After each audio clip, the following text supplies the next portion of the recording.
Isa na namang magandang morning mga mamshi. So for today's video, naisipan ko lang i-video kung ano ang pagkain namin ngayon. So may makakahula ba? So bukod sa nakikita nyo na ako ay nagpiprito na napakabilis ng talong. Okay, so ang talong na yan mga kamamshi ay napakadami ngayong tag-ulan. No? So actually, yan ay kinuha lamang namin sa aming bakuran dahil maraming tanim na talong ang aking hipag. Yan. So, ngayon, nagluto lang ako ng mga ilang piraso pa. Mga 6 na piraso yata. Hinati ko lang sa gitna. So, yan ang ating ulam for today's video. At syempre, magpiprito tayo ng tilapia.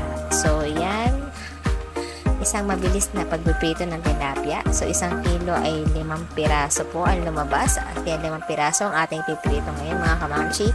Itong 5 piraso na to ay maghapon na, no? So, ang kumakain lang naman sa amin ay 3 kami.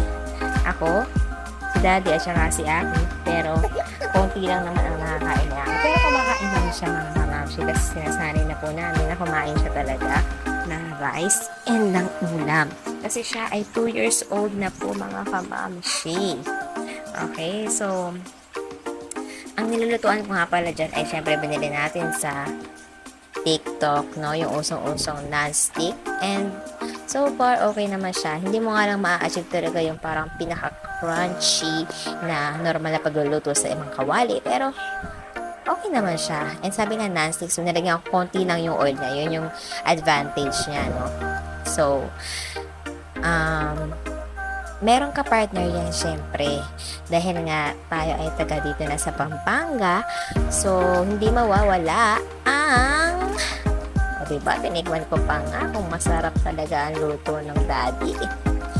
So ang ka-partner ng prito at nilagang gulay ay ano yan mga mamshi?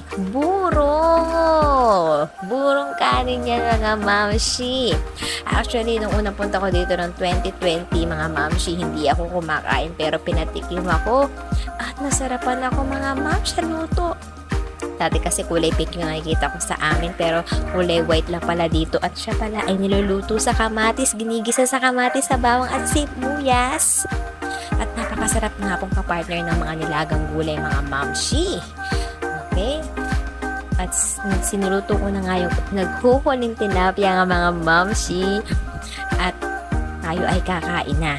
Kapag sain na rin ako kayo ng maaga, 10 o'clock.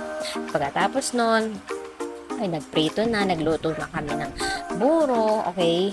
So, yung buro ay mabibili lang sa mga palengke, mamshi. Tapos, igigisa mo na yun. So, kanya-kanyang gisa na po ang gagawin natin dito, mamshi. Okay? So, ngayon, yan, makikita nyo, medyo ayan na nga. It's lunchtime. Buro, nilagang okra, pritong talong, pritong tilapia. Manganta na!